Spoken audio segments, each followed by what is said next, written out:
Boa noite, pessoal. Estamos aqui para mais um encontro para falar sobre empreendedorismo no teatro. Só para não ser muito repetitivo, vou ser bem curto. Qual foi a ideia da criação desse projeto? A ideia foi que... Foi uma conversa que eu tive com o Tito, né? Que ele ainda está mais na idade do pessoal jovem que está começando, e aí falava, pô, o pessoal se forma nas faculdades e tal, chega no mercado de trabalho e não tem a menor ideia do que vai acontecer, né? E aí sentiu que fazia falta ter alguma coisa que desse um pouco de choque de realidade para eles. O que acontece de fato na vida de quem quer ser ator e tal. E aí a gente desenvolveu essa ideia através de pessoas que estão em diversos lugares do fazer teatral, fazer um ciclo de conversas para trazer essas ideias, mostrar essa realidade. Esse projeto foi aprovado pelo PROMAC, teve patrocínio Owens, Illinois, isso aí, que é uma fabricante de vidros, né? E aí estamos aqui no Bom Retiro por causa do PROMAC, que precisa ser tal, num lugar, né, menos... Então, estamos aqui essa história do projeto. E tivemos já várias conversas com pessoas de outras áreas. E estamos chegando num momento que a gente quer falar do que é o ator empreendedor. Então, convidei vocês, porque eu acho que vocês são 3 exemplos de pessoas que se tornaram empreendedores de teatro porque queriam ser atores, né? Que é uma coisa que a gente descobre que se eu não fizer, ninguém vai me chamar, se eu, né, vou ficar parado aí. E vocês são exemplo de 3 caras muito bem-sucedidos nesse fazer. Então, achei que vocês podiam, contando a experiência de vocês, trazer um pouco de luz, uma possibilidade para as pessoas que estão se formando, como é que podem encaminhar suas carreiras. Então, eu vou começar pedindo para vocês se apresentarem, contar um pouco quem vocês são, o que vocês fizeram, fazem e vão fazer. Pode ser? Ele está em cartaz, né? Giovanni Tosi, manda ver, Giovanni. Boa noite. Primeiro, eu quero agradecer o convite de estar aqui. É muito legal trocar com vocês. O Otávio, já velho parceiro aí de outros carnavais. Pois é, estou em cartaz agora. Estreiei esse fim de semana com a peça Gaslight, Uma Relação Tóxica. Direção, adaptação e tradução do nosso querido Jô Soares. E produção, e eu estou produzindo e atuando também. É uma coisa muito doida isso da gente pensar que isso possa ser uma coisa extraordinária, diferente, porque no caminho que eu estava vindo para cá, para mim nunca foi uma questão isso, assim, porque, sei lá, acho que o primeiro projeto do PROAC que eu escrevi, eu estava em Sorocaba ainda, sou do interior, e aí escrevi, assim, botei as caras ali, o projeto passou, era um solo de dança, eu nem sabia o que estava fazendo, assim, sabe? Foi, assim, a coisa aconteceu, porque eu sempre entendi que tinha que ser dessa forma, né? Sempre entendi que se eu não fizesse isso, ainda mais eu no interior, imagina, o que vai acontecer? Nada. Então, a coisa já foi para esse caminho, assim, natural, assim, sabe? A minha primeira formação é em comunicação, então eu gosto de escrever, sempre me eduquei para conseguir passar as ideias para o papel, porque eu acho que o projeto é isso, né? Você tem que dizer para o outro, ó, compra a minha ideia. E aí eu acho que a coisa nasce meio disso, assim. Acho que você coloca bem quando você diz que, quer dizer, para eu conseguir fazer os projetos que eu quero, para conseguir colocar viável, né? Tipo, sou louco para fazer essa peça, né? O Gaslight era um sonho de eu fazer. Como é que eu vou fazer se não for eu mesmo que vou começar a correr atrás disso? Então, para mim, foi um caminho bem natural, assim, essa história, sabe? De começar a produzir e tudo mais. Mas você começou a produzir já em que momento da tua carreira? Quer dizer, você começou por onde? Você falou, você se formou em comunicações e aí? Eu comecei a fazer uma graduação em artes cênicas em Curitiba, estou falando de 350 mil anos atrás. E aí, em Sorocaba ainda, quando eu mudei para São Paulo, aí, tipo assim, sou de uma família classe média, entendeu? Eu vim para São Paulo por conta e risco. Nunca, na minha cabeça, não existe assim, vou ligar para minha mãe, me ajuda a pagar o aluguel. Não existe isso. Eu posso estar lá, moro com ela, tudo bem. Agora, a partir do momento que eu venho para São Paulo, faz seus corre, entendeu? E aí, quando mudei para cá, não tinha trabalho, né? Eu era mais bailarino, mas eu dançava mais do que atuava na época. E aí me lembro que teve uma seleção de monstro pro Hop Hari. E eu falei, vou fazer, eu quero fazer, vou fazer. E aí eu cheguei, o ônibus pegava a gente ali na Tutóia, levava para o parque, e aí fui com as 10 fazer, né? E aí, sei lá, tinha 80 monstros, tá, uma coisa assim, e aí teve um campeonato dos melhores monstros. E eu fiquei entre os 3. Eu falei, tá legal, curti? Beleza.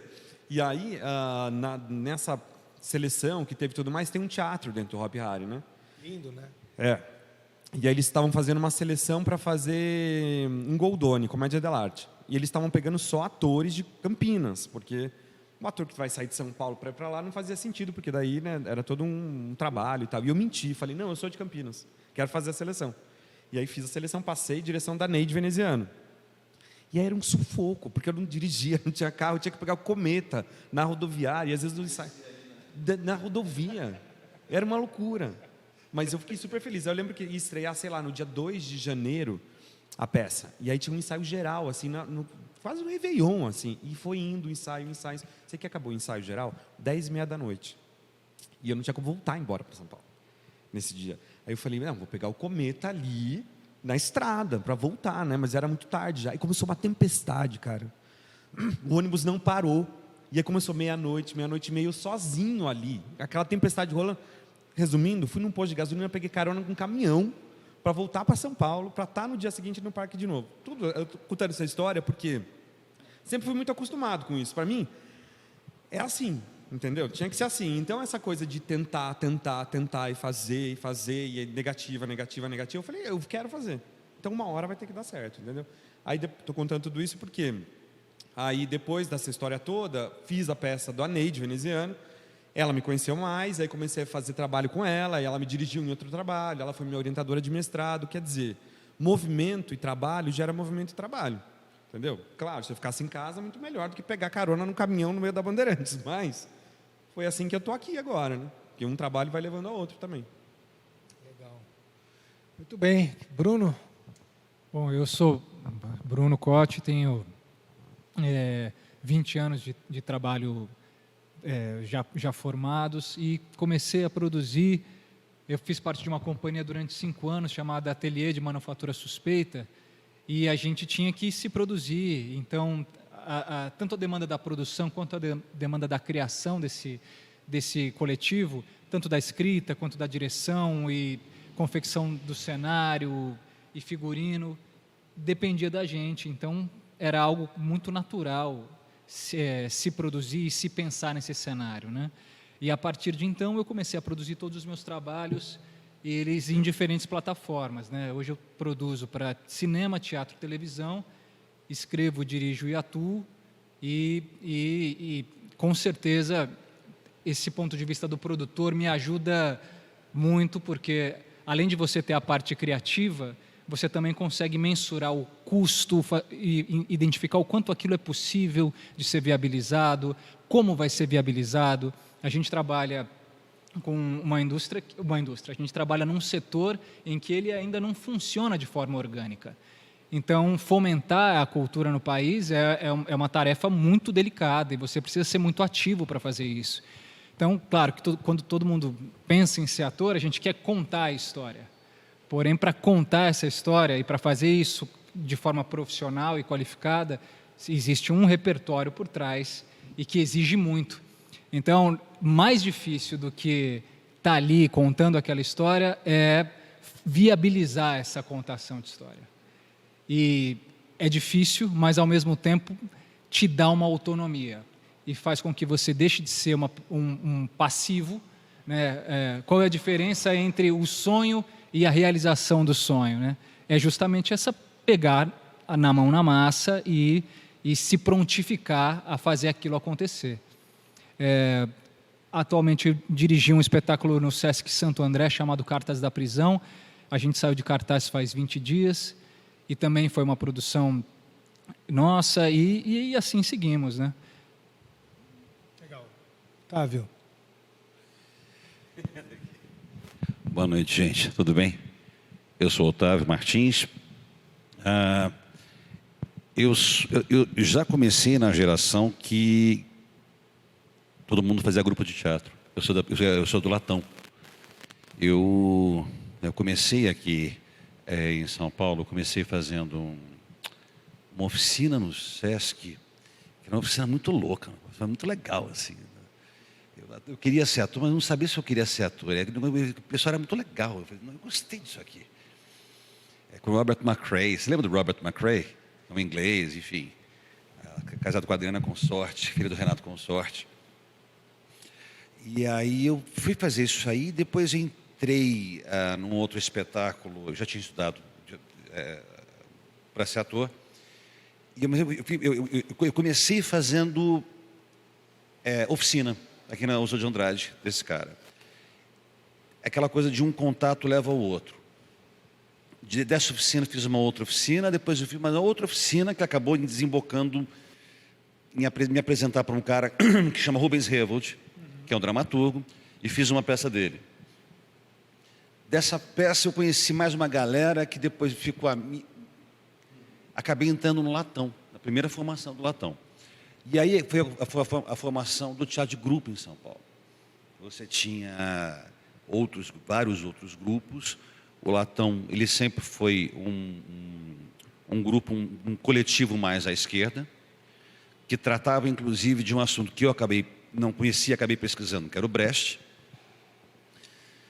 E o Latão foi se consolidando. Eu fiquei no Latão durante 6 anos. Quando eu saí do Latão, foi ótimo, foi maravilhoso, sou grato até hoje. Somos todos muito amigos até hoje. Mas quando eu saí do Latão, cara, eu virei o Otávio do Latão. Então, assim, eu não era era o Otávio do Latão. Ninguém ia me chamar porque eu estava no Latão. Ninguém ia me procurar porque eu tinha trabalho com o Latão. E eu não estava no Latão. E a grande dificuldade que eu tive no começo foi falar para as pessoas, eu não tinha rede social. Então eu tinha que falar para as pessoas, eu não estou mais no Latão, gente, pelo amor de Deus. E eu não conseguia trabalho durante um bom tempo. Eu sempre fiz muito comercial, essas coisas assim. E aí, por fim, por conta dessas histórias de oficinas que as pessoas fazem, eu acabei tendo contato com o produtor do Paulo Autran, que era o Germano Bahia. Eu estou em casa um dia e toco o telefone, eu atendo o telefone, era fixo, por isso que eu fiz assim, tá? Toco o telefone, você, alô, Otávio, é o Paulo Autran. Eu falei assim, claro, eu sou Antônio Carreiro. E eu desliguei o telefone. Aí tocou de novo o telefone. Era o Germano, assim, Otávio, pelo amor de Deus, é o Paulo Autran querendo falar com você, maluco, o que você está fazendo? Eu falei, é sério, é sério. E ele estava me indicando para fazer uma peça do Mário Viana, que era o Vestir o Pai, que era a direção do Paulo Autran. Entrei no Paulo Autran para dizer que todo ator que quer fazer alguma coisa, ter autonomia artística com a própria carreira, tem que aprender a se produzir. O Paulo fez isso. Quando eu conversei com o Paulo e perguntei para ele como é que ele fazia, ele falou assim, que no meu tempo era mais fácil, a gente fazia empréstimo no banco, os juros eram baixos. Agora não tem mais isso. Mas todo ator, se você pegar o Fagundes foi uma carreira montada no teatro se produzindo. Todos os grandes atores se produziram. Era muito comum isso, É muito comum, é muito comum. Elas tinham companhia, Eva Vilma, Cassino, todas tinham companhia. Né? Todas elas, e todo mundo trabalhava muito. Então, isso não é uma novidade exatamente para a gente aqui. Mas você estava falando dos trabalhos, a primeira coisa que eu dou de dica para vocês é assim, cara, faz muita oficina com muita gente diferente. Porque é sempre um contato que leva... É impressionante, mas funciona mesmo. As pessoas se conhecem, cara. Elas precisam se conhecer em algum lugar. É muita gente nova junta. Elas precisam se conhecer e sair da sua bolha para frequentar outras bolhas. Senão você vai ficar sempre no mesmo grupo de pessoas. É inevitável. Aí entra uma parte que o Paulo falou para mim, que é como é que você escolhe aquilo que você quer fazer? E aí eu perguntei para ele, falei assim, como é que você escolhia? Ele falou, sério, a gente fez uma leitura de Corrupção no Palácio da Justiça, que é um texto italiano, mas naquele momento não tinha meu nome, se fosse na época da Lava Jato ia fazer um sucesso, mas naquele momento não tinha a ver falar sobre corrupção dentro do Palácio da Justiça. E ele chamou um monte de gente, cara, o Zé Renato estava lá, tinha uma galera assim, era muito bonito de ver. Fez a leitura, aí o Paulo voltamos, fomos jantar, e o Paulo falou para mim assim, você gostou da peça? Eu falei, eu gostei da peça. E era muito bonito ver todo mundo ali junto. Ele falou assim, era bonito, né? É, eu não vou fazer essa peça.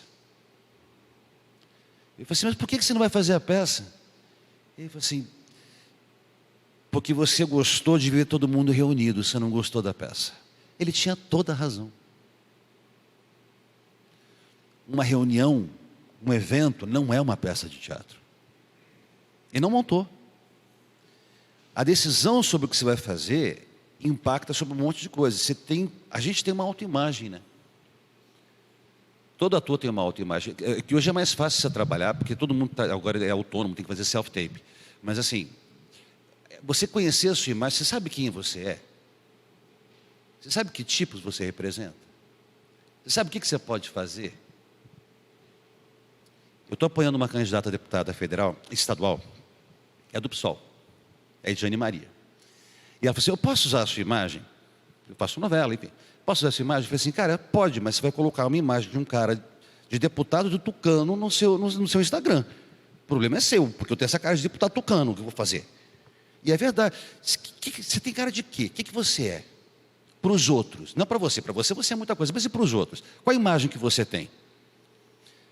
Você tem que saber o que você é, onde você chega, até para você romper esse limite e fazer outra coisa.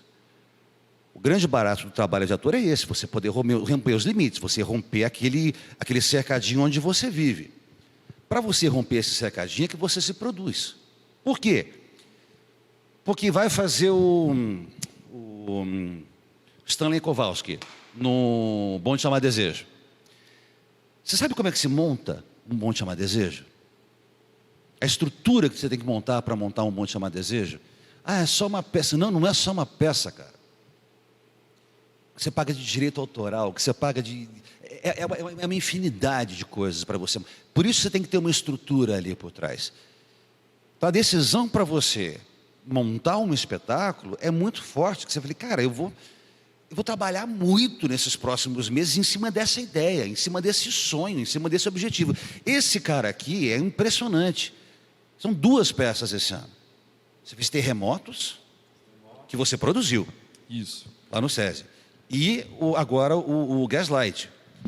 É muita também. vontade, cara. Né? Tem que ter. É muita vontade. Então você tem que saber aquilo que é muito cafona isso, mas o Paulo falou isso, voltando ao Paulo. É quando te bate no coração. Quando você faz aquilo lá, porque você não sabe por que você quer fazer, mas você quer fazer. Vou pegar aqui o teu... Eu falo muito, tá? Vou pegar aqui teu gancho, mas assim, de um ponto de vista interessante. Quer dizer, pelo que eu vi, quer dizer, você veio de grupo, você acho que foi que menos veio de grupo. Eu também, uma hora, vim de grupo, né? Em algum momento eu era do grupo Núcleo Step do Sofredini, fiquei lá uns 3 anos. Então, quando você está em grupo, essa decisão da produção é uma decisão do grupo, né? E a responsabilidade é do grupo, e o resultado é do grupo. Eu vou partir da minha história para dar a chance de vocês contarem a de vocês. Em algum momento, eu percebia, estando dentro de um grupo, que eu tinha uma visão do que deveria ser feito para a produção do espetáculo. E eu gastava muita energia tendo que convencer todo o resto do grupo de que eu estava certo no caminho que eu estava propondo. E que as coisas tinham que se viabilizar de alguma forma. Não adianta a gente só sonhar, né? Não, tá bom, é legal, mas como é que a gente vai fazer para conseguir o dinheiro para fazer esse cenário? Como é que a gente vai fazer as coisas? Não sei o quê. Então, num determinado momento, eu falei assim, não vale a pena, o esforço é muito grande para ter que convencer o grupo inteiro. Então, se eu correr o risco sozinho, ou seja, eu vou correr o risco, eu vou pagar as pessoas para cada um fazer o que quer, o que eu acho que tem que fazer, mas eu vou dar o rumo da produção daquilo que eu acredito que tem que ser dado. E, de fato, funciona melhor desse jeito. Quer dizer, quando você produz, você tem uma cabeça, essa pessoa corre o risco, né? Esse produtor corre um risco, mas ele também dá a cara do que vai ser aquela produção, né?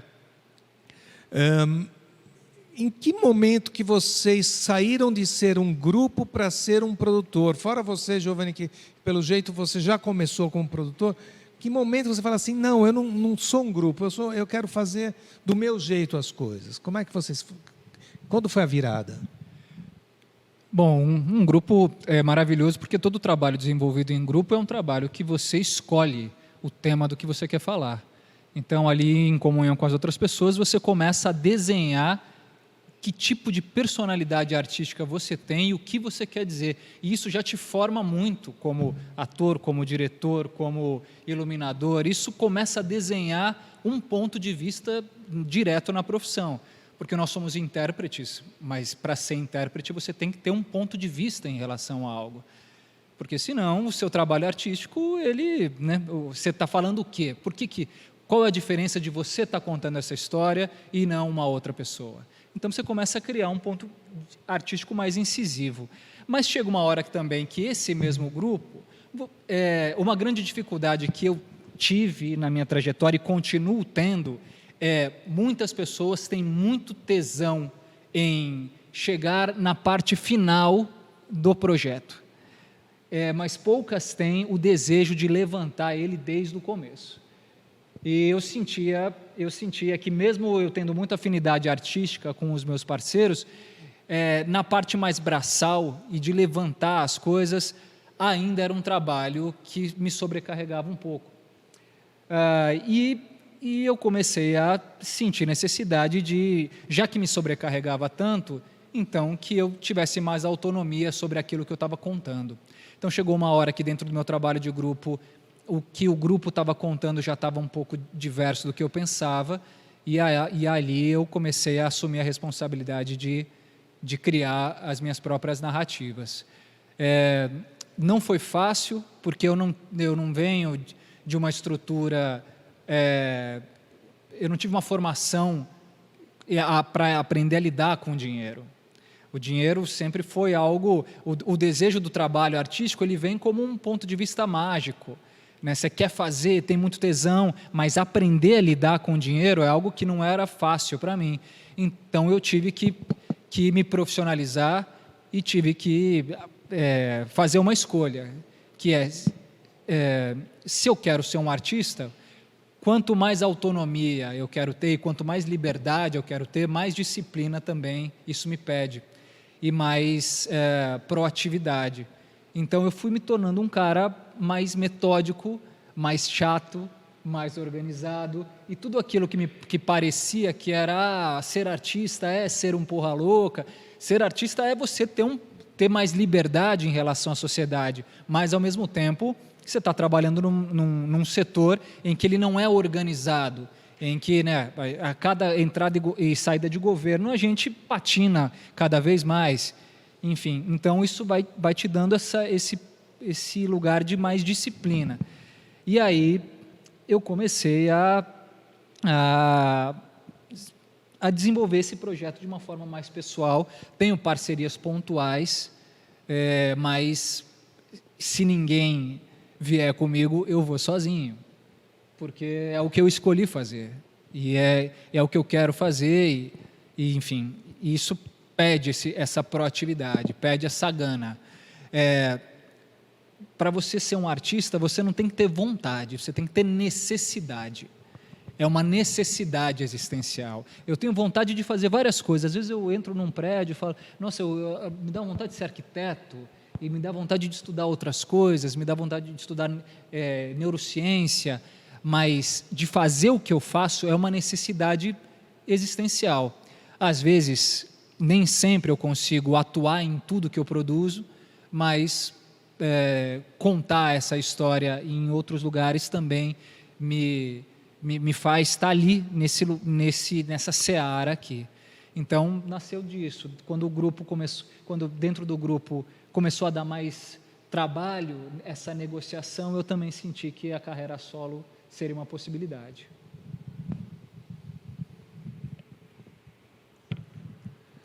Teve uma entrevista da Fernanda Montenegro, que ela estava para o Roberto Dávila, se não me engano. E, na época, a Fernandinha Torres era casada com o Gerald Thomas. Ela foi casada? Foi, pesquise no Google. Aí o Roberto Dávila perguntou para a Fernanda, como é que é a sua coisa? Porque a sua mulher declarou, naquela semana ela tinha declarado que ela tinha uma relação aberta, algo do tipo, não sei se era isso. E ela sempre foi casada durante anos com o marido dela, com o Fernando Torres.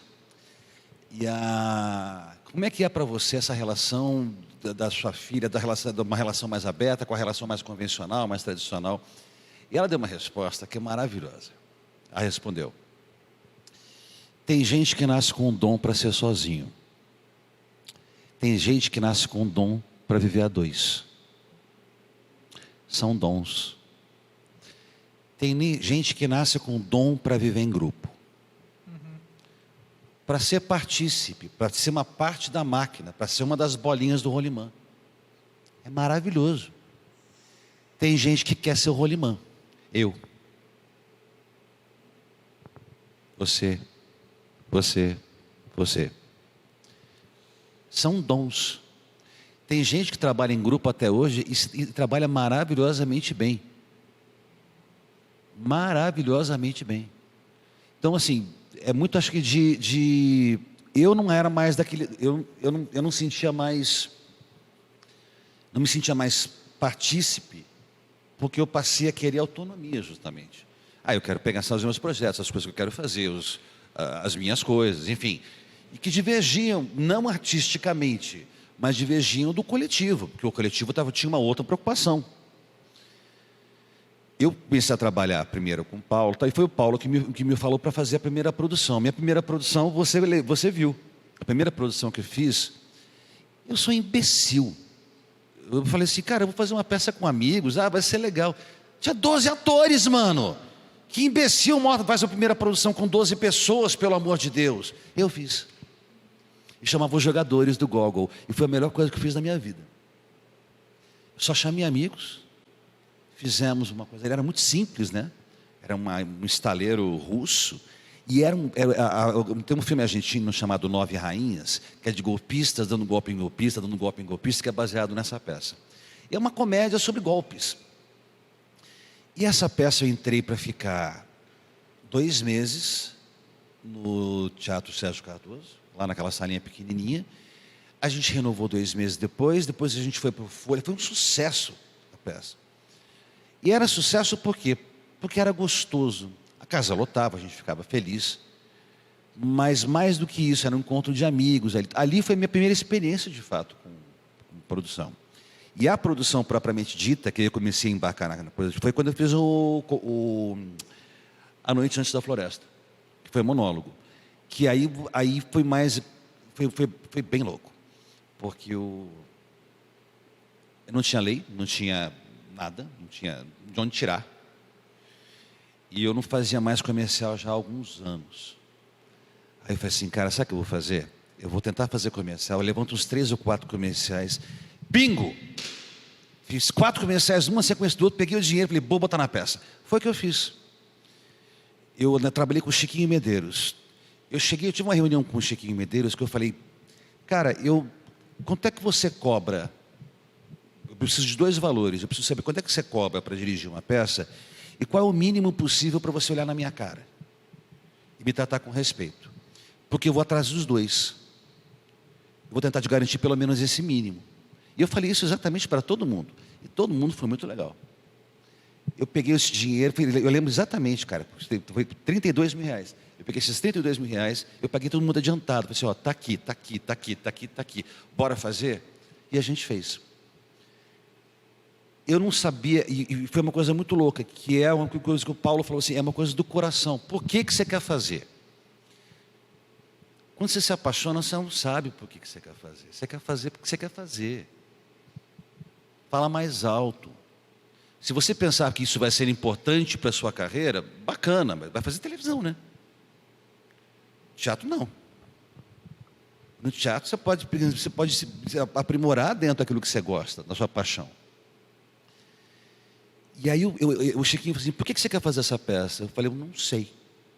Ele falou assim, que bom, porque eu também não sei dirigir essa porra. E a gente fez, e foi a primeira peça que me deu prêmio.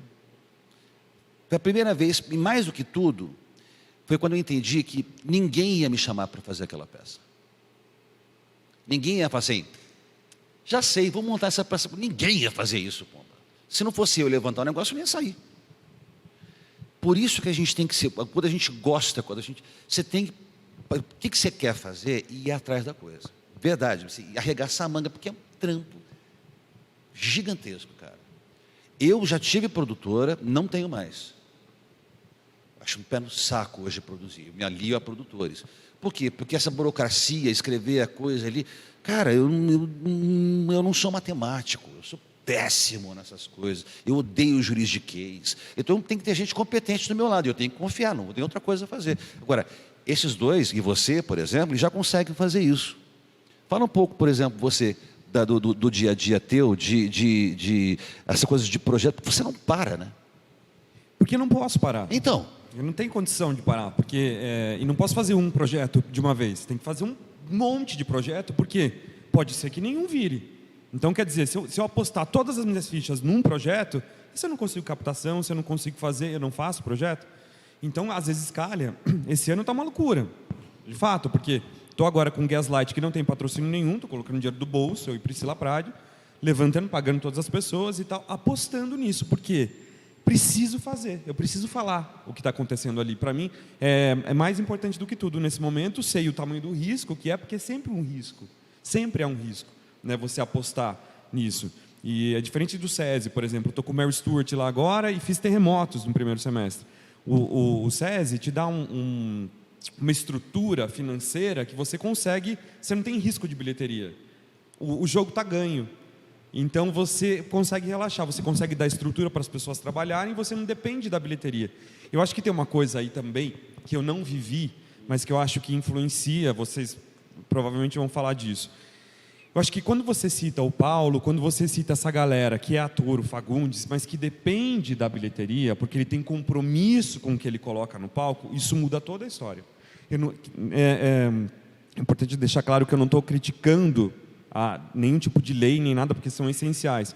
Mas eu acho que a história das leis também lavou um pouco as mãos dos produtores, atores e tudo mais, porque você entra em jogo com o jogo ganho, você entra em campo com o time com o jogo ganho. Isso, às vezes, é uma cilada, porque se você pega e não tem compromisso com o que você vai colocar no palco, o público também não tem pode não ter interesse sobre aquilo que está acontecendo ali.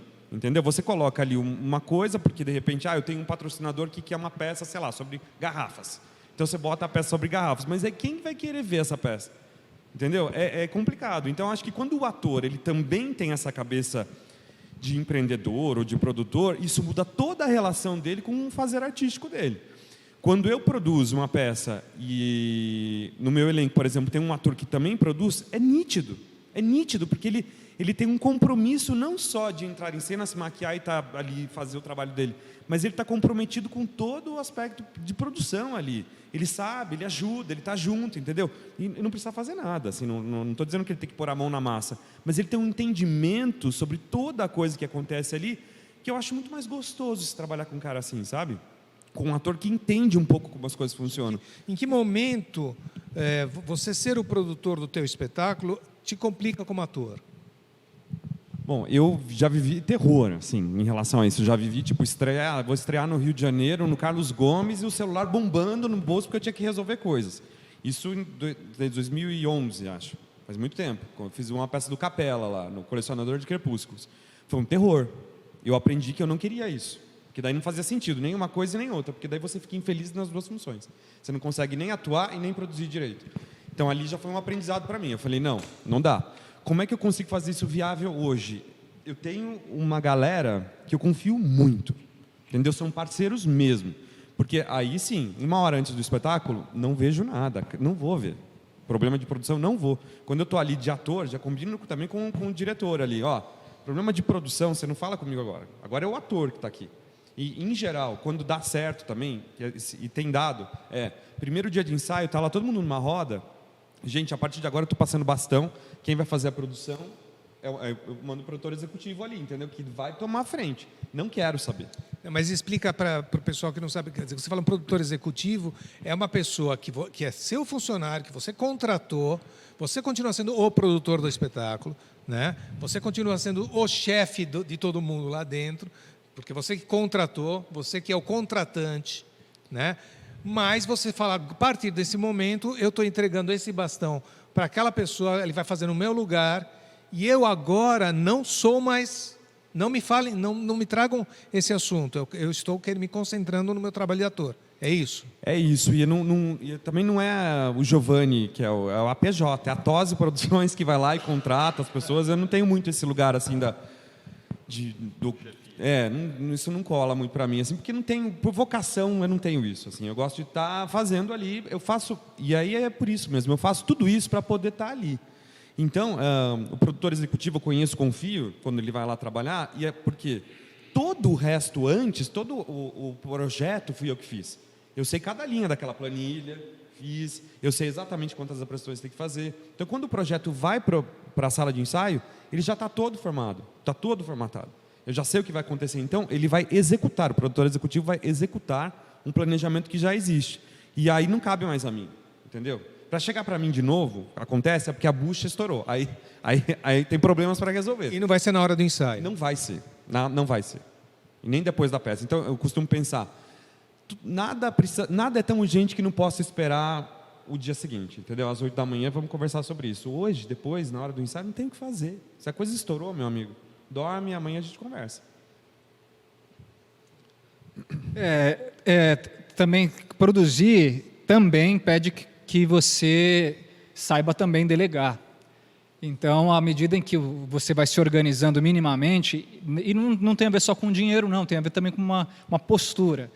E você vai tendo seus parceiros que vão viabilizando com que essas coisas aconteçam, né? Eu, desde 2016, eu passei a produzir os meus projetos audiovisuais. E são demandas muito, muito caras. E eu comecei com... em 2016, eu escrevi, dirigi e atuei um longa-metragem que eu fiz em 9 dias. Esse filme custou R$12 mil e esse filme me abriu demais para o mercado. Eu ganhei 18 prêmios internacionais, ganhei um Kikito, com um filme que foi feito com R$12 mil. E ali eu dirigi, escrevi, atuei e produzi toda a dinâmica. Era muito... Foi uma ousadia, mas, ao mesmo tempo, a minha equipe, junto com os atores em cena, eu tinha 6 pessoas no set. Foi uma única locação. Eu consegui fazer esse projeto muito por conta da visão teatral. Eu escolhi um único ambiente. Então, eu comecei a usar todas as dinâmicas daquilo que eu já fazia no teatro. Se eu não tenho como filmar externas, então... A cada, sei lá, tanto tempo, alguém tem que entrar nessa cena. Um personagem de fora entra. Se eu não posso ir para fora, alguém de fora entra. Então, eu fiz um filme com a dinâmica de um espetáculo teatral e consegui fazer isso numa estrutura diferente. Consegui me dirigir. E, ao mesmo tempo, também... Hoje eu já consigo fazer isso numa estrutura maior ainda. Então, quando a gente está falando, por exemplo, do ator orgânico e tudo, hoje eu dirijo e tenho atuado em projetos que são meus, que custam um valor alto por dia, né? O cinema custa muito alto por dia. E aí cada vez mais me cai essa ficha de o porquê poucas pessoas conseguem acessar essa praticidade e esse profissionalismo. E não é só por talento. É por uma questão de gestão de tempo. Quanto custa essa hora? Então, eu sei, a minha diária no cinema, de um projeto cinematográfico, custa R$80 mil por dia. Um excedente dessa hora, de quantas pessoas estão trabalhando naquele set? 25, 30? São 35 horas extras ali. Para, de repente, um ator que está com alguma trava emocional ou que está muito nervoso, ele pode ser extremamente talentoso. Mas se naquele momento ele está atrasando 10, 20, 30 minutos, 30 minutos de R$80 mil, 1 hora vezes R$80 mil por dia. Então você começa a entender e fala, opa, peraí, o mercado ele é mais agressivo do que eu imaginava, ele pede uma postura totalmente diferente de mim. Esse romantismo profissional, às vezes ele pode impedir um projeto de acontecer. Então, mas voltando para essa coisa de onde o produtor atrapalha o ator e onde o ator atrapalha o diretor, atrapalha se você não consegue delegar, isso atrapalha demais. Você precisa delegar, você tem que entender que você, como produtor geral, ou como ator, ou como diretor, quanto custa a sua hora e quanto custa a hora daquele problema que você está abraçando para si. Então, eu estou com um problema de transporte, da produção que está atrasando ali. Opa, quanto é essa pessoa que deveria estar cuidando disso, do transporte, quanto custa a hora dessa pessoa e quanto custa a hora do diretor? A gente precisa aprender a entender as logísticas de custo de um projeto para fazer ele acontecer. Então, isso é algo importante, ter uma equipe que você confia, e mesmo que seja um projeto que você está fazendo sem nada de grana, aprender a delegar, aprender a construir relações que se dão de parte financeira e também se dão na confiança, são fundamentais para ter um trabalho artístico. Porque, no final das contas, o trabalho artístico, mesmo quando você é um produtor individual, você não consegue fazer tudo sozinho. Você precisa. É para o outro e é com o outro. A arte, ela é para o outro e com o outro. Então, é um grande exercício de desenvolvimento mesmo. Agora, em termos práticos, assim, a partir do momento que vocês passaram a produzir, né, a ser empreendedores, a quantidade de trabalhos que você se deu como artista cresceu ou ficou igual era antes, ou diminuiu? O que aconteceu na prática? É muito importante um trabalho acaba puxando o outro, e assim, as colaborações que as pessoas podem fazer umas com as outras também são gigantes. O teatro, o audiovisual, enfim, mas o teatro é mais artesanal, o que mais parece Durepox o cinzeiro de Durepox é o teatro. O teatro, ele vive de gente que se conhece. Ele vive de gente que anda nos mesmos ambientes. Por isso que eu falei das escolas, dos cursos. A mesma coisa acontece depois com os grupos. A mesma coisa acontece depois quando as pessoas estão em cartaz. É muito importante você ampliar. Aí, como produtor, eu vou falar uma outra coisa. É você ampliar as pessoas com quem você trabalha. De você não trabalhar sempre com as mesmas pessoas. Falando artisticamente. Porque você escolher um diretor, você escolher um ator, você escolher... É óbvio, é natural. Que a primeira coisa que a gente vai fazer, vou escolher meu brother, cara. Cara, meu brother. É um negócio. Se você vai produzir uma peça de teatro, a não ser que seja benevolente, parabéns, mas se você quer colocar em cartaz e vai colocar isso para ter bilheteria, sinto muito, amores, é um negócio. Se é um negócio, você tem que tratar isso como um negócio que vai fazer bem para você. Porque, você está fazendo o que você quer. Isso tem um preço. 2, você vai pagar o condomínio com isso. Ou pelo menos você pretende fazer isso. Então, o que eles estão falando aqui é que existe uma coisa que é mercado, você tem que passar a olhar a coisa, como é que eu sou esse cara no mercado? Como é que eu me insiro nesse mercado? É importante você pensar nisso. Como é que você vai fazer para pagar a conta depois? Se você está levantando uma produção para ir atrás daquilo ali, você entende que é a sua conta, além da conta de todas as outras pessoas, então tem que ser um negócio que vai ser legal para todo mundo.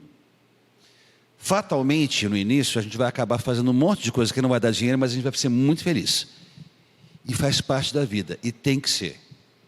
A pior coisa do mundo é você abrir o teatro, olhar e ter 5 pessoas na plateia.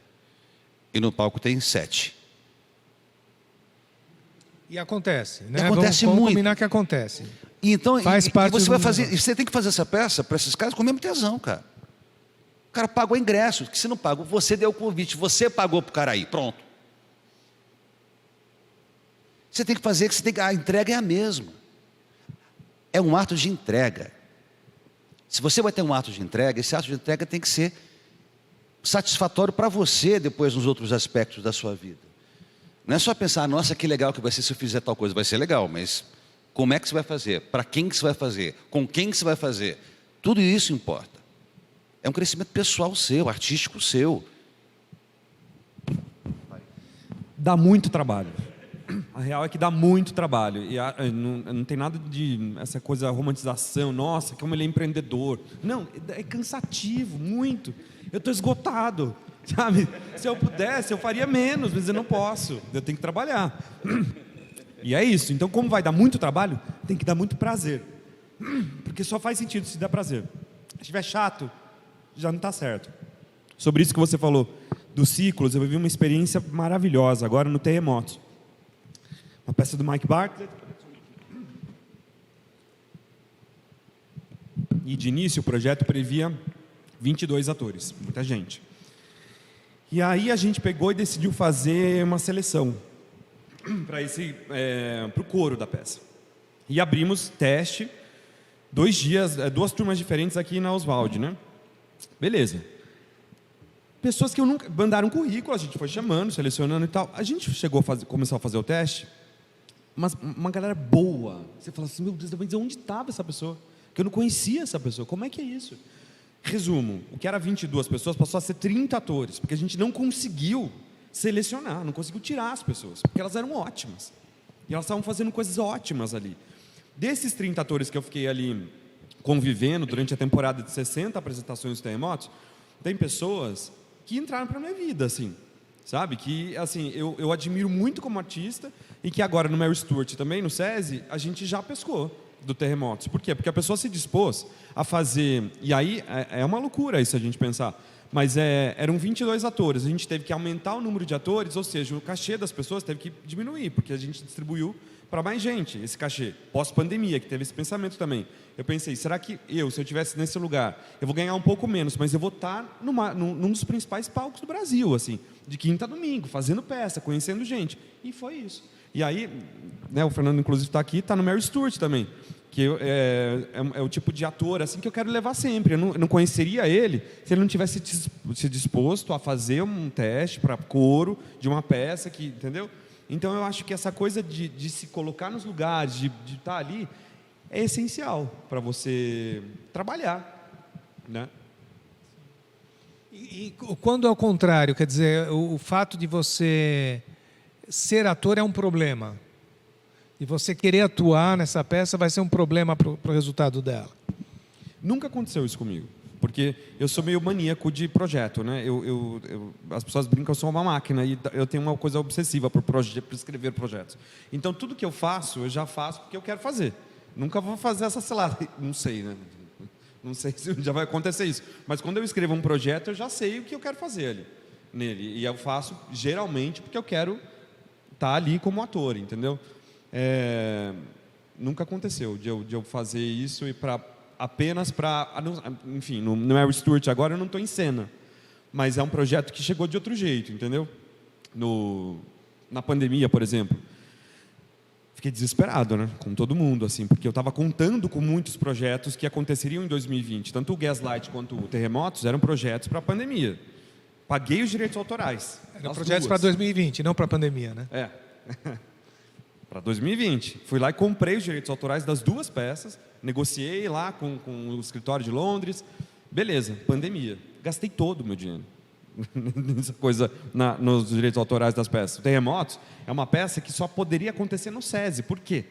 Porque o SESI é de graça. Então, quando você vai comprar o direito autoral do Terremotos para fazer no SESI, o detentor dos direitos fala assim, quanto vai ser o ingresso? Ah, de graça? Quantos lugares tem? 400? Tem 460 apresentações? Está aqui, essa fábula você vai me pagar. Você vai pagar como se a casa tivesse lotada. Cheia. Ou seja, é caro. E você depois você está com esse direito na mão, você vai fazer onde essa peça? Porque daí, se você for cobrar o ingresso, já não é mais esse valor, entendeu? Todo esse esquema. Então, quando veio a pandemia, eu falei, lasquei, entendeu? Não tenho o que fazer agora. E bateu uma pobreza em mim, porque eu falei, eu não tenho dinheiro para pagar o condomínio. E comecei a escrever projetos. Eu escrevi 18 projetos na pandemia. Porque às vezes não passa nenhum. Não passa. Você pode escrever 20, não passa. Passou 12 projetos. Por essa obsessão. Mas é um risco. É sorte, eu trabalho com edital, agora, não sei, né? Cada um tem o seu mecanismo também de conseguir trabalhar de uma forma ou de outra. Aí vai de cada um também. A gente fica meio obsessivo, né? Não tem outro caminho.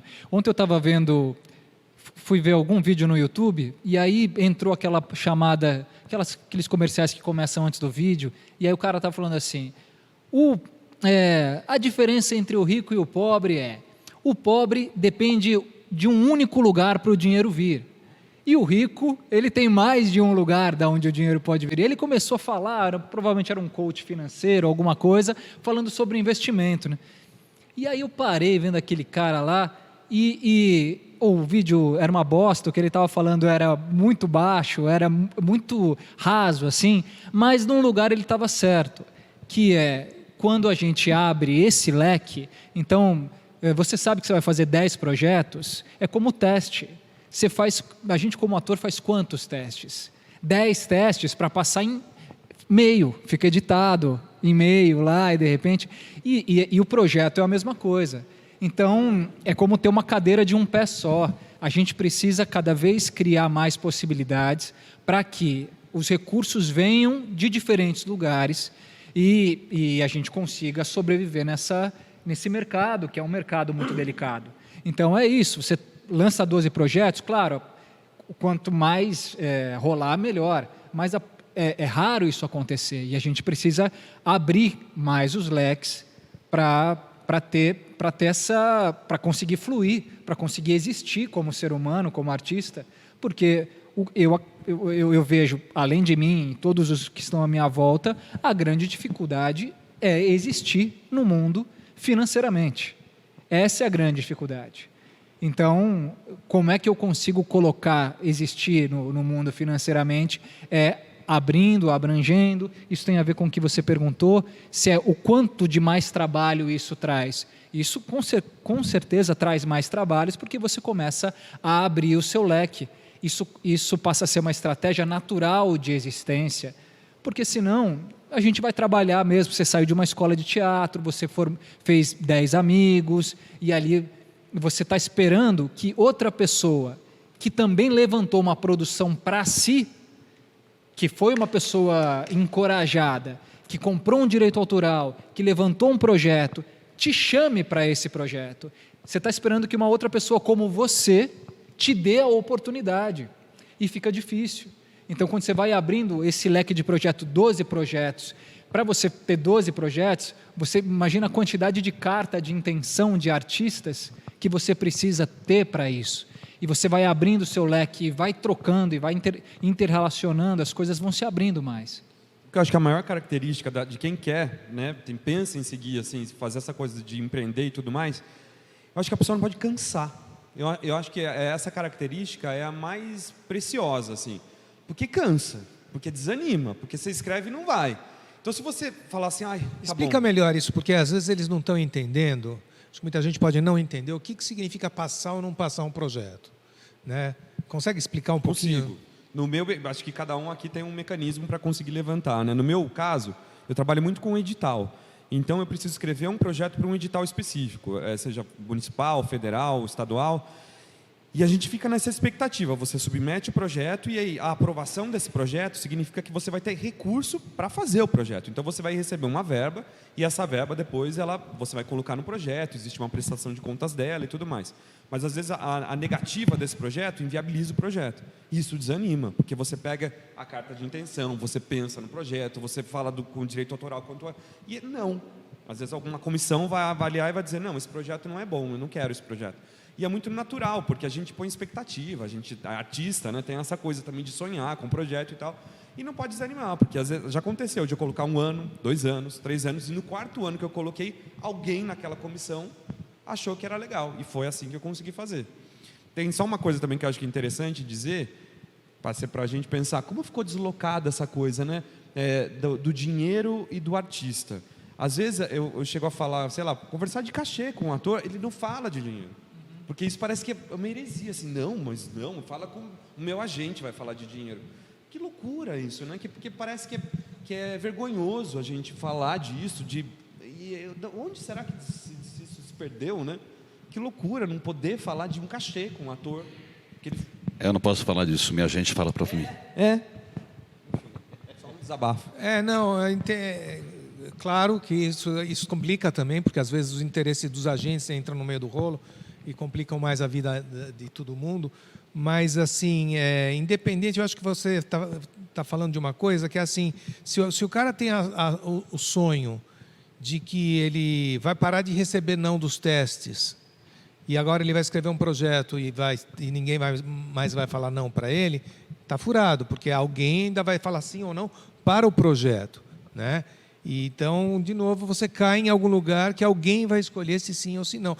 E isso varia, né? A gente sabe que quando você fala num edital, e eles devem estar muito curiosos para saber como é que se faz um edital, como é que se inscreve num edital. Então, vem muitas regras e objetivos que são do edital, que são de quem está propondo aquilo ali. Eles querem atingir objetivos X, Y, Z, e você tem que ter o objetivo artístico, e você tem que conciliar os objetivos do edital com o teu objetivo artístico para fazer uma coisa que sirva para os dois, para você passar na peneira daquela comissão que vai escolher.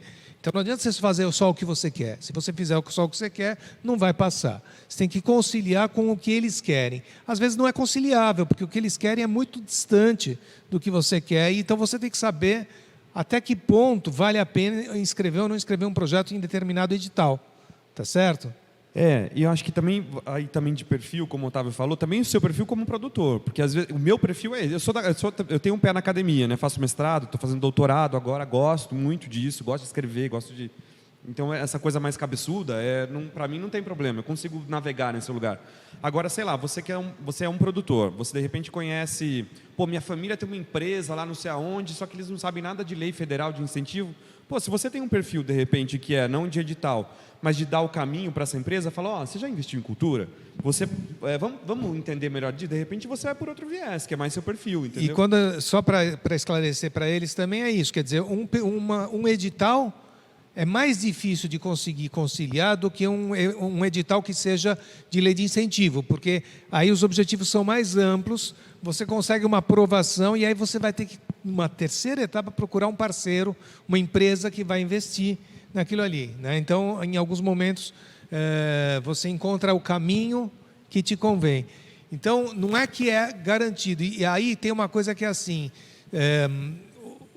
cada um de nós tem um histórico já, então quando a gente manda a gente se inscreve para um edital, a gente já tem uma história para contar. A gente não é alguém que caiu de paraquedas agora. As pessoas falam, não, esse cara já produziu A, B, C e D, ok, tal. E quem nunca produziu? Como é que esse cara inscreve um primeiro projeto e vai ser aprovado por uma comissão dessas, se ele não tem ainda um currículo artístico por trás? Como é que fica isso? Tem que se unir com quem já fez. Aí é a companhia, né? Quer dizer, se eu sou um produtor jovem, eu vou procurar um diretor experiente, um autor que já fez... Quer dizer, se esse autor está dando bola para esse produtor, se esse diretor está dando bola para esse produtor, então pode ser que ele seja confiável. Então, eu vou me cercar de pessoas que têm já esse peso para estar junto, né?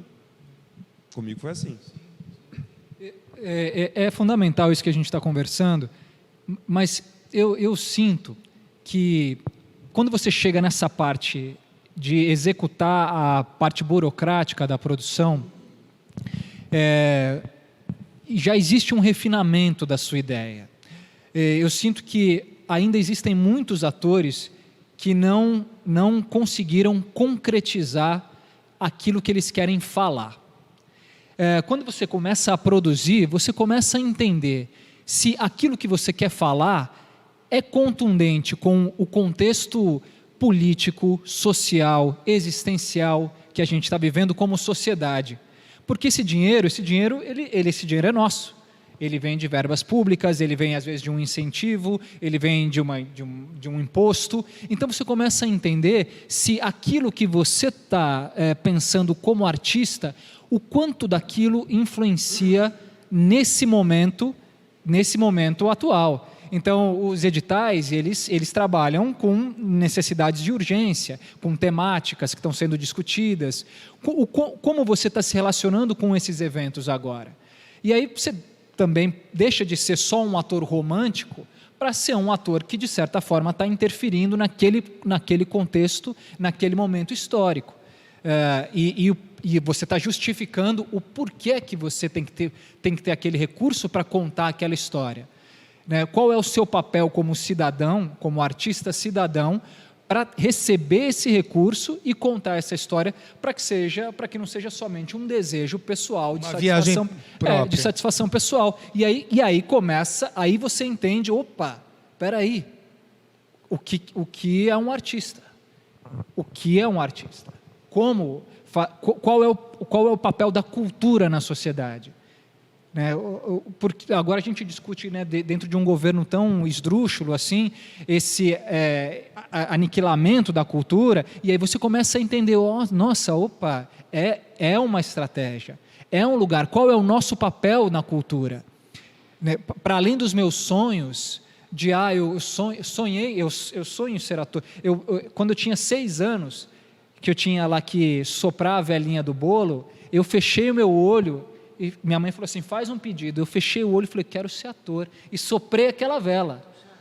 Não, e hoje, depois de tantos anos, eu falei, não, ali tinha um desejo de criança que era muito romântico, era, sei lá, tinha a ver com as peças na escola que eu via, tinha a ver com o Lima Duarte, que eu achava o Lima Duarte o máximo, muitos sonhos, mas depois eu comecei a ver, como é que eu posso transformar isso em realidade.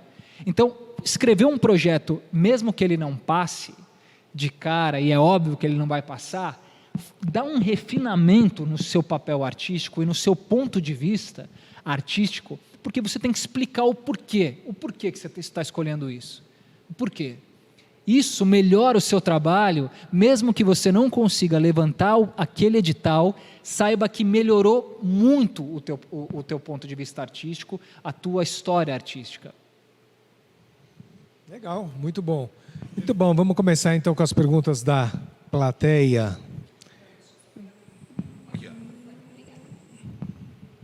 Bom, vamos lá. A primeira pergunta é do Rodolfo. Cadê o Rodolfo? Ah, está aqui. E ele quer saber onde encontrar cursos para escritas de projetos / produção. Eu estava até batendo um papo com o Fernando agora. O Fernando fez graduação na Unicamp, né? E ele estava me contando que, no caso dele, né, ele se formou agora, já é uma disciplina dentro do curso, eles estão colocando isso. Que onde bom. eu sei que é ótimo, né? É ótimo, porque faz parte, né? Mas sei que o SESI também tem a faculdade SESI, que oferece um curso de produção e gestão cultural e economia criativa. E eu acho que isso está aparecendo mais agora, né? Acho que se você der uma procurada assim, tem várias opções assim para você dar uma olhada nisso. Mas o que você conhece é o SESI, é isso? Conheço o SESI, Mas tem alguns cursos, coisas que você acha no Google, acho. Eu, de vez em quando no Instagram aparece lá para mim, tipo, curso para edital, para aprender a preencher. Porque tem uma coisa ali de edital que é meio objetivo, justificativa, não sei o quê. Eu falo, qual é o objetivo? Montar uma peça, pô. O que é? Então, tem um monte de coisa que você tem que saber ali. Então, esses são cursos específicos para isso. Acho que é carga horária, com produtores e tudo mais. Não sei indicar ninguém, mas eu sei que rola por aí. Eu sei que no Senac tem, sei do SESI, e esses cursos que estão rolando também de produtores que estão fazendo turmas online. Isso tem muito hoje nas redes sociais. Dá para achar gente bem legal que tem a estrutura do curso e consegue montar um grupo pequeno e fazer isso num tempo, espaço com um investimento também legal. Legal. Agora a gente tem 3 perguntas. As 3 são da Vivian. Está aqui na frente. A primeira é como deve ser escrito um projeto? O que eu sempre penso quando eu vou começar a escrever, então, sei lá, eu quero produzir Hamlet. Por que eu quero montar Hamlet hoje, em 2022? Então, eu acho que... E eu tive o privilégio de já estar do outro lado também. Eu já fui presidente da comissão do Prêmio Zé Renato.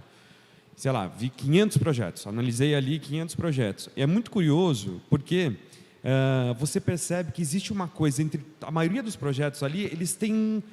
No ano que eu fui, por exemplo, tinha uma febre de montar Matei Wisniewski, que é um dramaturgo... Não esqueci de onde ele é. Mas, assim, romeno, exato.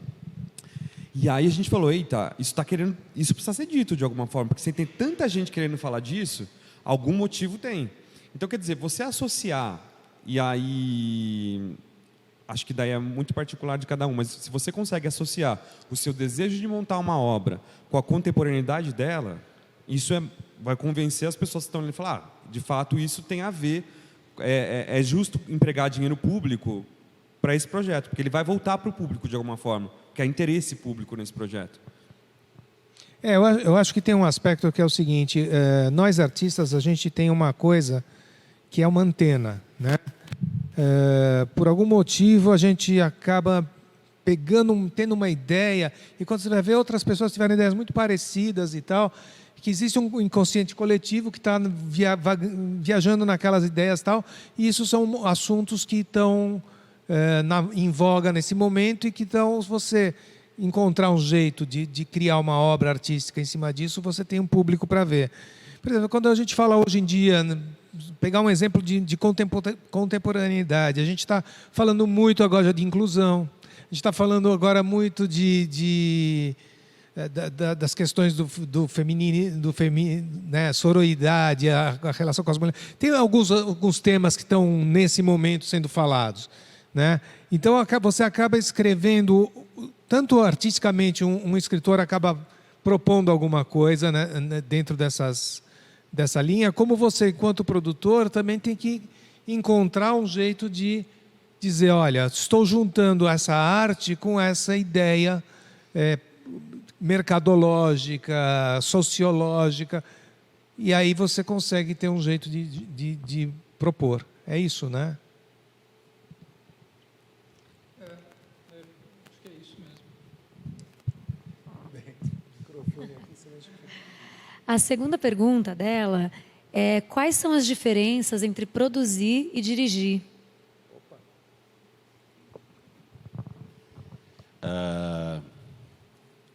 Na verdade, o diretor, de uma certa forma, acaba sendo um pouco produtor também.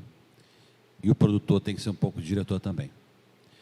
A gente costuma brincar, eu e o Isser, a gente nós já estivemos nos mesmos lugares algumas vezes. Eu dirigindo, ou ele me dirigindo, enfim. Tem uma brincadeira que a gente fala que é assim: você vai fazer um cenário, o cenário é uma biblioteca. Você começa imaginando a biblioteca da Alexandria e você vai acabar com a biblioteca do Tokstok. Porque é o que o dinheiro dá. Então, a diferença que dá ali entre a produção e a direção, o diretor vai dirigir o espetáculo. Essa direção do espetáculo, ela envolve uma assinatura. Assim como o trabalho do ator, a interpretação dele é a assinatura dele, a visão do espetáculo é a assinatura do diretor. É a visão artística dele que as pessoas veem.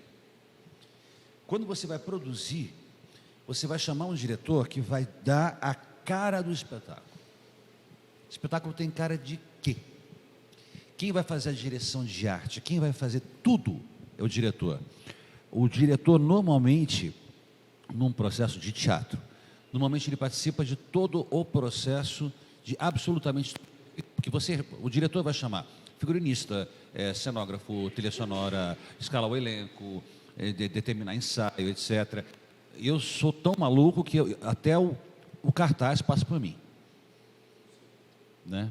Até o cartaz passa por mim. Por quê? Porque o cartaz tem que ter assinatura que seja condizente com o que eu estou fazendo, o que eu estou falando ali. Normalmente, para produzir, eu sou mais autoral. Eu escrevo as peças. Então, normalmente, eu sou mais...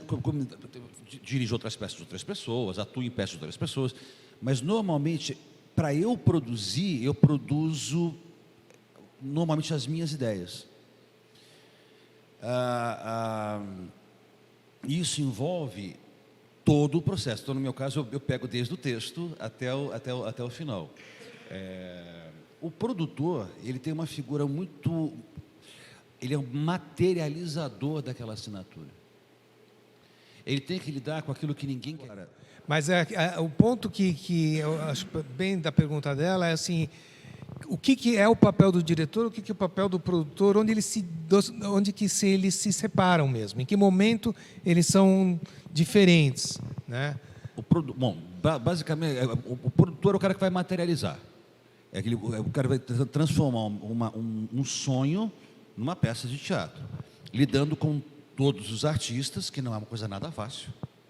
Lidar com artista é um inferno. A gente é artista, a gente sabe que a gente não presta. Imagina que tem que cuidar da gente. Pomba, você quer isso para você? Então, eles querem. Então, assim, primeiro, É você lidar com o artístico, o produtor tem que cuidar de contrato, ele tem que ir atrás de teatro, ele tem que ir atrás de sala de ensaio, ele tem que ir atrás do figurino, ele tem que comprar pano para o tecido, ele tem que ir atrás da costureira, a costureira morreu na pandemia, ele tem que achar uma outra costureira, porque amanhã tem que... É assim, é uma loucura. É viciante, inclusive. Quando você passa a produzir muito, você vicia, não é? Você vicia na adrenalina da produção. O diretor, ele vai ficar com a parte artística. Ele não vai cuidar especificamente disso. Ele vai trabalhar junto com o produtor no sentido, olha, não temos grana para isso. Ah, tá bom, eu dou um jeito. Basicamente é isso que o diretor faz com o produtor. Mas no resto, toda a parte de trabalho de ensaios, de criação, a direção de arte, como é que o espetáculo vai ser, isso é um cargo do diretor. Quando você tem uma dupla de produtor e diretor trabalhando juntos, é que eles sabem, um sabe da infraestrutura, o produtor é infra, da infraestrutura e o cara sabe da acabamento. Basicamente é isso. Essa é a diferença entre produção e direção. Eu acho que tem uma liderança dentro da sala, uma liderança artística que acontece dentro da sala de ensaio ao longo da temporada, que é do diretor. Esse cara é o cara que vai falar com o ator, que vai pegar, vai ler o texto. O produtor não vai estar lá na leitura de mesa discutindo o texto, não é o papel dele. Ele provavelmente vai estar em poucos ensaios, inclusive, porque ele vai estar fazendo outras coisas enquanto o pessoal está ensaiando, né? Ele tem que... Agora, às vezes você tem uma ideia que nasce de um diretor e ele procura um produtor para ajudar a materializar. Às vezes você tem uma ideia que nasce de um produtor e ele procura um diretor que vai dar uma cara artística para aquilo. Mas sempre são os dois líderes da realização, né? Um preocupado com a parte prática, outro preocupado com a parte artística, mas eles têm que trabalhar muito em sintonia. Certo? A última pergunta é: o que é um edital e onde encontrá-los? Os editais são propostas públicas, são iniciativas públicas das secretarias ou do município, ou do estado, ou federal. Ou até de uma empresa, ou até de uma empresa que... Ou até de uma empresa, né? Enfim, pode ser um SESI, o SESC, podem fazer um edital, eventualmente, que é um chamamento, vamos dizer assim, olha, agora nós vamos dar 6 milhões de reais que vão ser partidas em 20 projetos que têm um alcance XYZ, que tem tais e tais pré-requisitos. Aí você escreve o projeto. Os editais, eles estão sempre dentro dos sites ou das empresas ou do governo. Aí você vê lá, você vê qual é o edital e faz o preenchimento. Quando a gente tinha Ministério da Cultura, o site do Ministério da Cultura tinha um link para todos os editais que haviam no país. Acabou. Agora você tem que ir lá procurar no Google. Alguém quer complementar? Fora Bolsonaro? Tem alguns sites que fazem isso fora, assim, né? Por exemplo, o Prozas. Eu sei que o Prozas, você faz lá seu cadastro, ele manda e-mail para você, ó, abriu o edital da BASF, abriu o edital da Eurofarma. Que daí mas aí eu aconselho também, porque, por exemplo, o edital da Eurofarma, a gente está falando de um edital privado. Ele vai dar suporte financeiro para o seu projeto quando ele for aprovado no PROMAC ou na Lei de Incentivo Federal. Eu acho que como exercício é muito legal fazer um edital. Entra lá no edital, no site da Secretaria de Cultura agora, né? E tenta fazer assim, pequeno, sabe? Você põe uma verba na sua cabeça, sei lá, 50 mil reais. Então entra lá no Salic e tal, para você propor um projeto e tenta fazer. Porque às vezes a gente fica pensando assim, nossa, é muito difícil e tal. Não é. Eu acho que o grande lance, até se você pensar na Secretaria Municipal aqui, que tem o Prêmio Zé Renato, que tem alguns prêmios municipais que são mais fáceis de fazer, porque não tem um formulário que você preenche. Você vai lá, no próprio no edital do edital, quando você entra ali, ele está dizendo, número 1, o que você quer propor? Número 2, onde você vai propor? Eu acho que como exercício é muito legal ir fazendo e mandando, para ir recebendo também esse feedback. Que às vezes você vai entender, puta, entendi, isso aqui está errado mesmo. Era muito comum, quando eu estava analisando, alguém falar assim, o edital é municipal, por exemplo, o edital Zé Renato. A pessoa mandava um edital falando que ela ia apresentar em Campinas, Mongaguá, quer dizer, como se o edital é municipal? Às vezes são erros simples, mas que você vai se testando, entendeu? Então, eu acho que é sempre legal ir aquecendo, sabe? Essa coisa que às vezes você fala, tá, agora é mais simples do que eu imaginava, assim. Como tudo na vida, é testar, sabe? Testar e ir fazendo. É que nem fazer vestibular, né? Antes de estar com o terceiro ano completo. Você vai fazer, você sabe que você não vai entrar, mas você vai ver como é que é, né?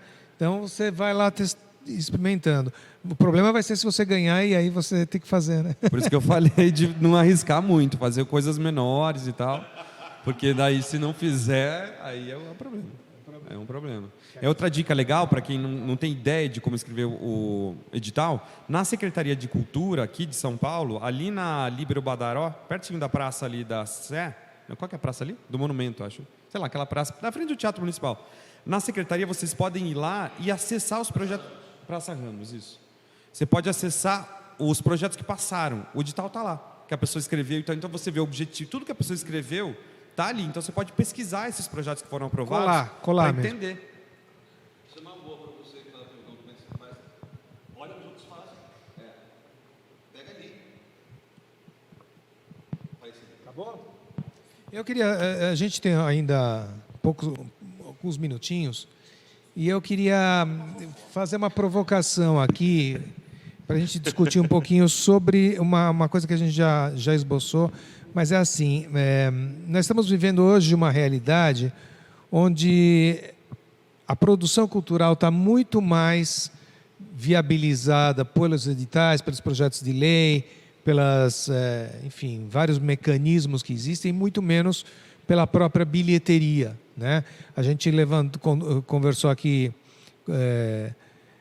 pessoas que você falou do Paulo Autran, falamos muito do Fagundes. O Fagundes é um cara que tem uma história muito bonita nesse sentido também, que ainda fazia uma coisa assim, vamos juntar uma grana, cada um faz a sua parte, a gente, dentro dos nossos temas aqui, a gente mais para frente vai falar sobre produção cooperativada, produção por cotas, enfim, outras, mas e a gente vai investir X, vai colocar a peça em cartaz, as pessoas vão comprar os seus ingressos e vai ter lucro ou prejuízo, mas enfim, vai ter uma viabilidade econômica como qualquer outro negócio.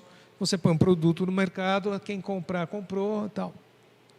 Cada vez menos a gente está vivendo, está sendo deturpado o valor da produção, que a gente vive menos do ingresso e mais de outras coisas. E isso, como é que vocês sentem que dá para reverter um pouco isso?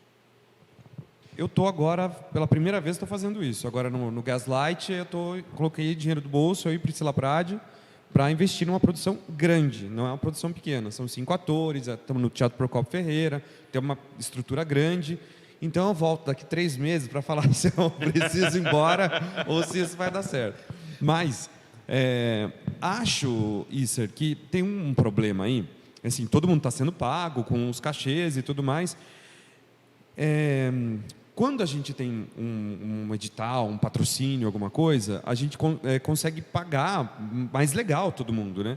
Agora, por isso que eu digo que as parcerias são muito importantes, porque daí você precisa entender também, por exemplo, o meu cenógrafo, o meu figurinista, também precisa entender que às vezes, se eu não tenho um patrocínio, eu vou poder pagar, claro que acho que todo mundo tem que receber pelo que trabalha, mas o contexto é outro. Então, acho que um grande dificultador de se financiar esse tipo de projeto, porque às vezes você não consegue. Porque está tão inflado os cachês e os materiais e tal, que você fala, não dá para fazer. Porque também é uma loucura. Então eu não vou chamar um cenógrafo, eu vou fazer tudo. É uma loucura, porque você... Como é que você faz? É por aí, mas eu acho ótimo. Se isso, quanto mais independente a gente fica como produtor, quanto mais independente no sentido de tipo, vou ter que fazer uma sessão para a empresa, vou ter que colocar a logomarca, sabe? Às vezes fica uma chatice.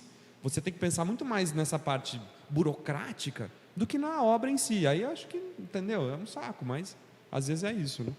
E às vezes você tem que atingir mais um objetivo institucional do que um objetivo Total. comercial, de realmente interessar o público para vir.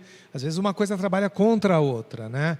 A posição do artista é justamente essa, de interagir, construir, dialogar, travar esse debate. Às vezes, como o próprio Isser falou, a gente sintonizou algo e você falou, nossa, se eu jogar essa questão aqui para a sociedade, como é que será que elas vão, como é que as pessoas vão pensar sobre isso? Está na hora de pensar sobre isso.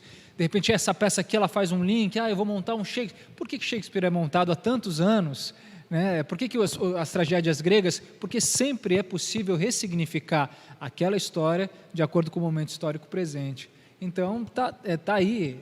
E os artistas são as pessoas que trazem um conflito positivo para a sociedade. Por isso que a política, em muito, tenta aniquilar esse tipo de conduta. Então, a gente tem uma posição, para além dos nossos sonhos pessoais, nossos desejos, esse desejo muito grande de ser amado, de ser aplaudido, de ser muito amado, esse desejo doido, dessas carências, cara, tem uma provocação de relação humana muito forte, muito potente. É uma grande responsabilidade, Então, se junta amor, dedicação, junto com a responsabilidade, não tem Trabalho, como... né? Trabalho, muito trabalho. Não tem como dar garantia sobre nenhum artista. A única garantia é você é a sua referência. Você claro, você se baseia nas pessoas que são bacanas e que te trazem coisas boas, mas vai dar certo? Você é a sua referência, faça dar certo. É isso. E tem uma questão de troca mesmo, né? Também a gente vem falando isso aqui em outras ocasiões. A gente fala, nós, os fazedores de teatro, a gente se ajuda muito, né? Dificilmente você vai encontrar alguém escondendo o jogo, falando assim, eu estou precisando de um aderecista. Alguém tem um para indicar? Eu tenho um ótimo aderecista, vou ficar quieto porque eu não quero que aquele cara... Isso não acontece. Você vai, não, tem um fulano que é ótimo, vai lá, o cara é bacana, não sei o quê. Todo mundo se ajuda muito, né? E o se ajudar muito aqui também cabe... Por exemplo, muitas das coisas que eu artisticamente acabei fazendo foi, às vezes, uma coisa que algum amigo meu falou, você devia fazer isso, né? E, por exemplo, eu montei a Megera Domada, né?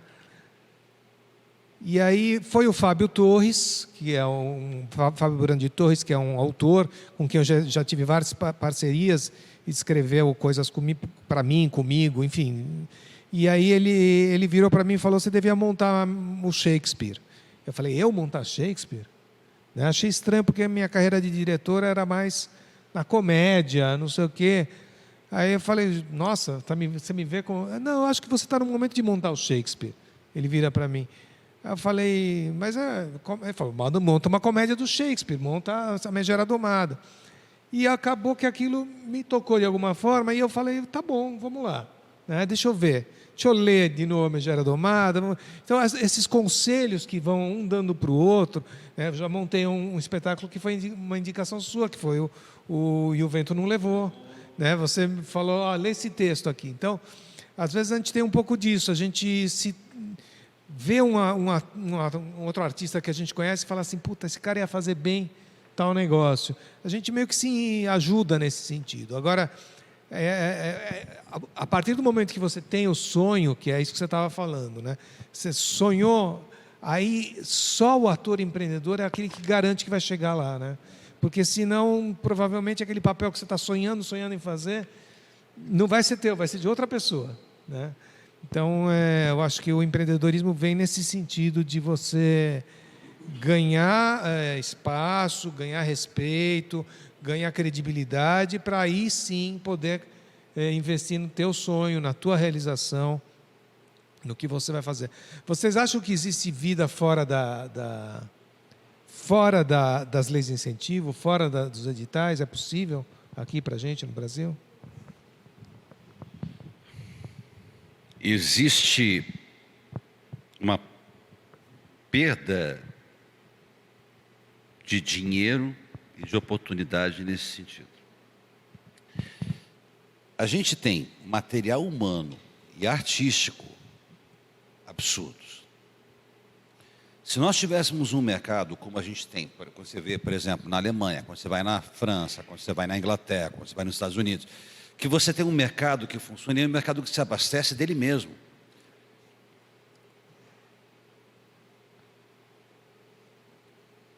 Você tem, nos Estados Unidos, a maior receita vem do entretenimento, mas é mais do que o bélico.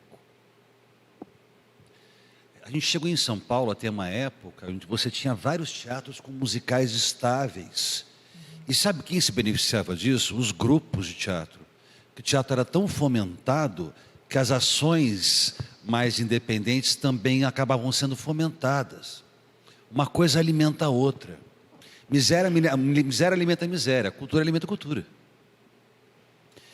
Se a gente tivesse um mercado bem regrado, com leis de incentivo bacanas, que fossem legais, que fossem mais tranquilas para você poder dar uso público delas, seria muito melhor. Elas fazem muita falta. Se é possível fazer teatro sem essas leis de incentivo, só que é um teatro inevitavelmente mais simples. Você sabe quanto custa um aluguel de teatro? Já pararam para fazer essa pergunta? Vamos lá, quero ver. Quanto é que custa um aluguel de teatro? Vamos alugar o Procópio Ferreira. Lá na Augusta. Eu vou bater o Giovanni Tosi agora, vou alugar isso aqui, vai fazer um sucesso aqui. Quanto é que você acha que você vai pagar por mês? Não, vamos fazer uma conta mais bonita? Quanto é que você vai pagar por apresentação? Vocês sabem quanto custa? Quanto custa a apresentação? Pode falar um preço cheio, vai, preço cheio. A gente fez uma negociação lá diferente. É outra negociação, Falaram que geralmente é 4 mil por dia. É 4 mil reais por dia. 12 mil reais, sexta, sábado e domingo. Então, quando você vai botar uma produção ali, você tem que saber que você tem que lotar aquele teatro, porque além de você pagar os atores, pagar todo mundo, pagar não sei o quê, você tem que pagar o aluguel do teatro. Você tem que entender que o preço do ingresso do teatro inclui pagar as pessoas e pagar o local. Pagar o imposto. Pagar imposto. Então, assim, tem um monte de coisa envolvida no sonho. Se ele vale a pena, o sonho vale. Porque você passa a ter autonomia, você fala o que você quer. Se você está disposto, você já teve, desculpa, você já não virou bancário, você já virou ator, você já tem essa predisposição. Você poderia fazer qualquer tipo de outra coisa, uma coisa que, meu filho, isso vai estudar para ser tal coisa, você não fez. Você não fez porque você é artista. Você é teimoso, é chato, sonhador, mentiroso. Todos nós somos mentirosos. É isso que você fez, você resolveu ser ator, não é? É um preço que você paga. Tudo que você faz na vida tem um preço. A profissão também tem um preço. O preço dela é altíssimo. Mas, A gente meu não irmão, vive minha sem. irmã, a satisfação que você tem quando você faz um bom espetáculo, apaga a luz e começam os aplausos, é melhor que sexo.